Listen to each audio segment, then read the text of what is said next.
Yo, alors, je vous fais aujourd'hui un petit update, on est à la fin du mois de février, sur le portefeuille DCA, le portefeuille long terme que je tiens sur l'ensemble de l'année 2022, un portefeuille où j'ai investi chaque semaine la même somme. Comme vous le savez, si vous suivez le portefeuille DCA, ce mois-ci, j'ai eu un petit problème au niveau d'un virement de mon compte bancaire vers mon compte Swissborg, donc je n'ai pas pu faire le portefeuille DCA une des semaines au début du mois de février. En réalité, je l'ai quand même fait, mais sur la plateforme FTX. Cependant, comme le montant était trop petit, j'ai pas forcément renvoyé les fonds sur Swissborg. Et donc pour ça, j'ai rajouté le montant que je n'ai pas pu mettre sur Swissborg, je l'ai rajouté une fois que le virement a été possible, et j'ai investi ce montant-là de façon lissée chaque jour ou chaque semaine. J'y ai également rajouté quelques dizaines d'euros par-ci par-là que j'ai investi pendant le mois de février. Et donc, si je tourne cette vidéo aujourd'hui, c'est tout simplement pour vous montrer exactement sur quoi j'ai investi, parce que comme je vous l'ai dit au début de l'année, j'aurai une totale transparence sur ce portefeuille DCA sur Swissborg. Donc je vous mets un tableau récapitulatif à la fin de la vidéo pour vous montrer exactement sur toutes les crypto-monnaies sur lesquelles j'ai investi. J'ai choisi une majorité d'altcoins, pas trop d'Ether, pas trop de Bitcoin parce qu'on y va à chaque fois, chaque week-end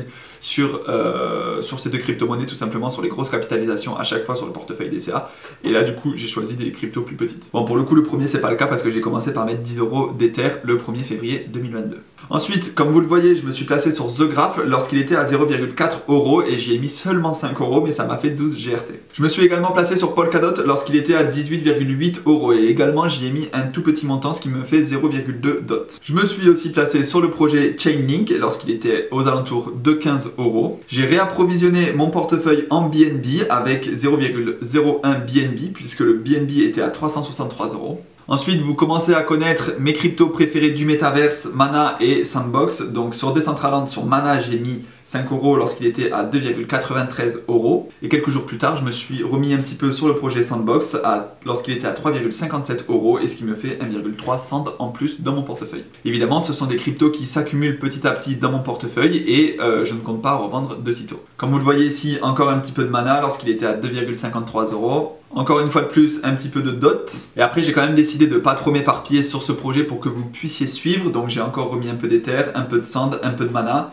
Et globalement, je crois que c'est tout.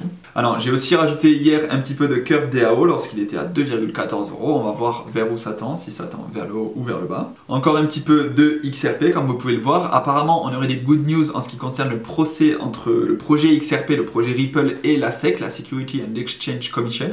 Donc à voir comment ça évolue, mais voilà, je me suis replacé un petit peu dessus, j'ai rechargé mon bag en XRP. Et pour finir, un petit peu de CHSB, vous le savez, une crypto que je trouve intéressante sur la plateforme Swissborg, une crypto qui pourra nous permettre de réduire nos frais de transaction si on arrive à stacker un certain nombre de CHSB.